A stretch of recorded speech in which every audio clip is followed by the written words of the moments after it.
বর্তমানে নারীরা সামাজিক, সাংস্কৃতিক ও রাজনৈতিক নিরাপত্তাহীনতার মধ্যে আছেন। নারীদের বিষয়ে একটি পশ্চাৎপদ মানসিকতা পাওয়া যাচ্ছে। এই অবস্থা দেশের জন্য শুভ লক্ষণ নয়। বুধবার রাজধানীতে মানুষের জন্য ফাউন্ডেশন আয়োজিত সংলাপে এসব কথা বলেন বক্তারা। ওয়ালটন এখন দেশের সীমানা পেরিয়ে পৌঁছে গিয়েছে 50টিরও বেশি দেশে। ওয়ালটন, ঘরে ঘরে, বিশ্বজুড়ে। মাত্র আমি বলছি, আন্তর্জাতিক নারী নির্যাতন প্রতিরোধ পক্ষ দিবস উপলক্ষে বুধবার রাজধানীর একটি হোটেলে challenging social norms and power dynamics towards a fair free future শীর্ষক সংলাপ আয়োজন করে মানুষের জন্য ফাউন্ডেশন। এতে বক্তারা নারীর প্রতি ঘটে যাওয়া নানা ধরনের সহিংসতার বর্ণনা দেন। তারা বলেন, নারী ও পুরুষের মধ্যে ভারসাম্য রক্ষায় প্রথা, আইন ও ধর্মকে ব্যবহার করা হয়। নারীরা একত্রিত হলে আগামী নির্বাচনে রাজনৈতিক দলগুলো তাদের ইশতেহারে সুরক্ষার বিষয়টি তুলে ধরতে বাধ্য হবে।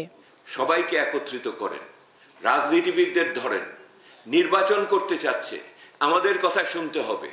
ওনাদের কথা শুধু আমরা শোনার জন্য বসে নেই। নির্বাচনী ইশতেহারে নারীদের সম্বন্ধে কি থাকবে? আমরা যদি একত্রিত হয়ে যদি নারীদের পক্ষে একটা যদি ঘোষণা এবং ইত্যাদি প্রত্যেকটাতে ঢুকাতে পারি, প্রত্যেক প্রধান দলে, তাহলে আগামী সরকারের কাছে আমরা চাপ দিতে পারবো এইগুলোকে কেন আপনি দাবি পূরণ করবেন না। আর আমরা রিফর্ম ট্র্যাকার দিয়ে ওনারা করছেন কি করছেন না সেটা দেখব। অন্য বক্তারা বলেন, মানুষের মনের ভিতর স্বৈরাচারী মনোভাব রয়েছে। নারীর যে শক্তি তা কাজে লাগানো যাচ্ছে না। কাঠামোগত পরিবর্তন না হলে বড় পরিবর্তন আসবে না।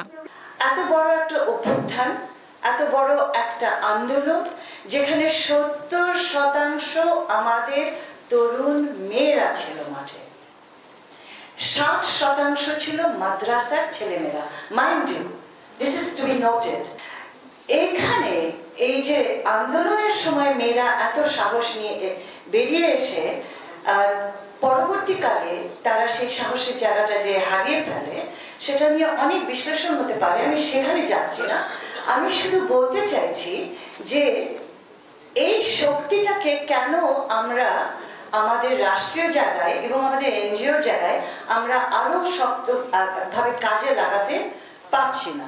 তারা বলেন, সহিংসতা প্রতিরোধে নারীদের যেমন সোচ্চার হতে হবে, তেমনি রাষ্ট্রচিন্তকদেরও বিষয়টা নিয়ে ভাবতে হবে। লাবণী গুহ, দীপ্ত সংবাদ, ঢাকা।